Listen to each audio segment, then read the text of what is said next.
গান্ধী ময়দানের জনসভায় বক্তৃতা করে আমি পেলাম হাজার হাজার মানুষের আর সেই সঙ্গে পুষ্পমল্ল।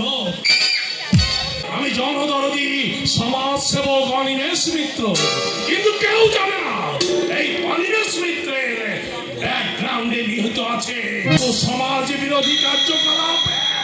বাবা বাবা জয়ন্ত কিছু বলবে? হ্যাঁ বাবা, অপর্ণাকে নিয়ে আমি দেশের বাড়িতে যাবো। দাদা বৌদির জন্য আমার মনটা চঞ্চল হয়ে উঠছে। হলেও প্রতিদিন আমি আমার চোখের সামনে দাদা বৌদিকে দেখতে পাবো, সেটাই যে আমার বড় আনন্দ। তুমি যা ভালো মনে করবে তুমি তাই করবে বাবা। অপর্ণা মাকে একটু জিজ্ঞাসা। অপর্ণাকে জিজ্ঞাসা করবার কোনো প্রয়োজন নেই। যখন তার স্বামী তখন সে আমার কথা শুনবে, এটাই আমি আশা করি। আমার অপর্ণা মা না বড্ড বাচাল, আর তাছাড়া এই শহরেই বড় হয়েছে, এই গায়ের পরিবেশের সাথে ঠিক মানিয়ে নিতে পারবে কিনা। আমার সঙ্গে বিয়ে না দিয়ে অপর্ণাকে যদি আপনি এই শহরের কোন ধনীর দুলালের সঙ্গে বিয়ে দিতেন, তাহলে অপর্ণা আরো বেশি সুখী হয়তো হতো বাবা। এমন একটা ছেলে খুঁজছিলাম যে সৎ সরল সত্যবাদী। অনেক ছেলেই আমার কাছে চাকরির জন্য এসেছিল, আমি সবাইকেই ফিরিয়ে দিয়েছিলাম। তোমাকে দেখে তোমার কথাবার্তা শুনে আমার মনে হলো আমি তো এমন একটা ছেলেই খুঁজছিলাম। তোমার সংসারের কথা, তোমার কথা তুমি যেভাবে সহজ সরল ভাবে আমার কাছে অকপটে বললে, তাই তো ওই রায়বাবুকে ধরে তোমার প্রফেসরের চাকরিটা করে দিয়ে আমার অপর্ণা মাকে আমি তোমার হাতে তুলে দিই। আপনার সেদিন আমি কোনোদিন শোধ করতে পারবো না বাবা। আপনার দোয়াতে আজ আমি প্রফেসর জি চৌধুরী, আমি কোনোদিন ভুলতে পারবো না। আশীর্বাদ করি বাবা, তুমি সুখী হও। এখন একটু মার্কেটে যাচ্ছি, আমার কিছু জিনিস কিনতে হবে। হ্যাঁ শোনো, এই বেশি রাত করবে না, তাহলে আমার অপর্ণা মা কিন্তু আমার চিন্তা করবে। বাবা আপনি কোনো চিন্তা করবেন না, আমি খুব তাড়াতাড়ি ফিরে আসবো। ঠিক আছে বাবা, ঠিক আছে।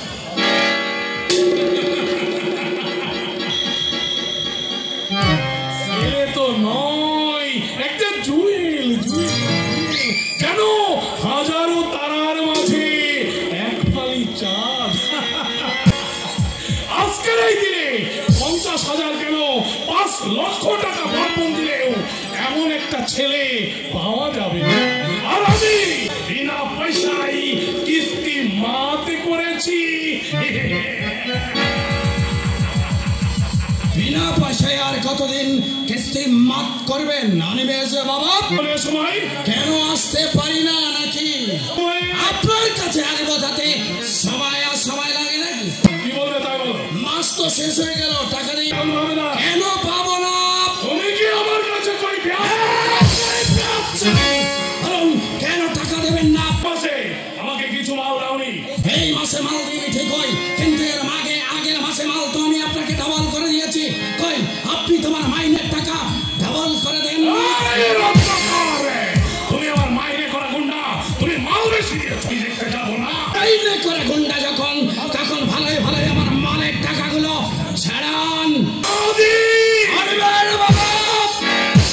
কিছু নয়, ওই পুলিশের কাছে গিয়ে আপনার সমস্ত চোরা কারবারের খবর বলে দেবো।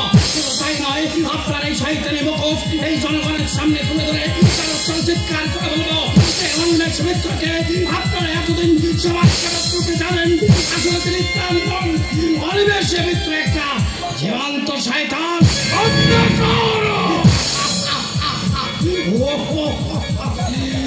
আপনার চোখ নাগানি নামে অনেক সহ্য করেছেন অনিল বাবু, কিন্তু আর নয়। এবার আমি তাপা নল হয়ে চলবো, তাতে হয় বাজবো, না হয় মরবো। সেদিন সেই দুর্যোগের কথা তুমি ভুলে গেছো। সেদিন এই অনিমেষ মিত্র না থাকলে তোমার ওই মৃতদেহটা ওই ডাস্টবিনের পাশে বাবু, সেদিন আমি না থাকলে আপনি কোটি কোটি টাকার মালিক হতে পারতেন না।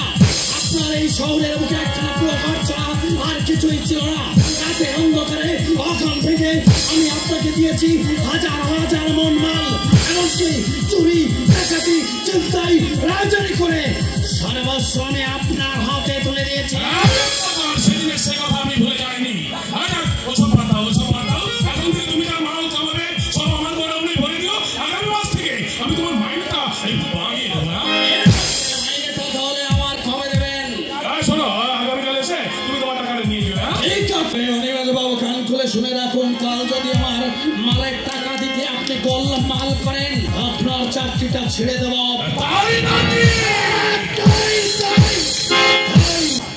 অনিমেষ বাবু, আপনি আমাকে ভালো করেছেন, ওই ডাস্টবিন থেকে আপনি আমাকে তুলে এনেছেন, তাই আমার সঙ্গে যদি কোনো উল্টো পাল্টা করেন, যদি আমার ক্ষতি করার চেষ্টা করেন, তাহলে আপনাকে কিন্তু আমি মায়ের ভোগে পাঠিয়ে দেব। কথাটা সাপ সাপ বলে গেলাম।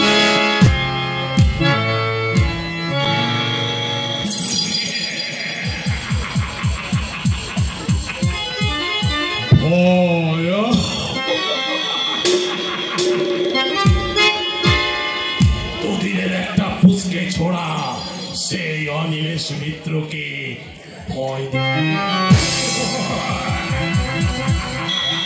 কিন্তু জানো না, ওর মতো 10টা রত্নাকরকে এই অনিমেষ মিত্র বুঝতে পারে, কিন্তু না, ওর মাথায় হাত বুলিয়ে আমাকে আমার কাজ আদায় করে নিতে হবে। আমার কাজ শেষ হয়ে গেলেই ওকে আমি